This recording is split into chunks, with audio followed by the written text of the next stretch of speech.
AP deputy CM power star Pawan Kalyan ఈ ఏడాది ఏకంగా 2 సినిమాలతో ఆడియన్స్ ముందుకు వచ్చారు.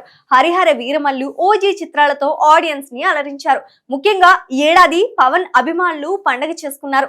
ఓ రకంగా వాళ్ళ ఆకలి తీరిందని చెప్పొచ్చు. ఎందుకంటే చాలా కాలంగా ఆయనకు సరైన హిట్ లేదు. దీంతో ఆ లోటుని ఓజీ తీర్చింది. హరిహర వీరమల్లు డిసప్పాయింట్ చేసిన ఓజీ దుమ్ములేపింది. పవన్ కళ్యాణ్ కెరీర్ లోనే అత్యధిక వసూళ్లను సాధించింది. పవన్ కి సరిపోయే సినిమా పడితే వసూళ్లు వర్షం ఎలా ఉంటుందో ఈ సినిమా చూపించింది. ఇక ఇప్పుడు మరో సినిమాతో సందడి చేయబోతున్నారు పవన్. ఆయన నటించిన ఉస్తాద్ భగత్ సింగ్ మూవీ రచ్చ స్టార్ట్ చేస్తున్నారు టీం. హరీష్ శంకర్ దర్శకత్వంలో ఈ చిత్రం రూపొందుతోంది. ఇందులో రాశి ఖన్నా హీరోయిన్ గా నటిస్తోంది. శ్రీలీల మరో హీరోయిన్. మైత్రి మూవీ మేకర్స్ నిర్మించారు. ఈ సినిమాకి సంబంధించిన ప్రమోషన్స్ కార్యక్రమాలను స్టార్ట్ చేశారు టీం. మొదటి సాంగ్ ని విడుదల చేయబోతున్నారు. అందులో భాగంగా ఉస్తాద్ భగత్ సింగ్ మూవీ నుంచి ఫస్ట్ సాంగ్ ప్రోమో విడుదల చేశారు. దేఖ్ లేంగే సాలా పేరుతో సాగే ఈ పాట ప్రోమో విడుదల చేయగా ట్రెండింగ్ లో నిలిచింది.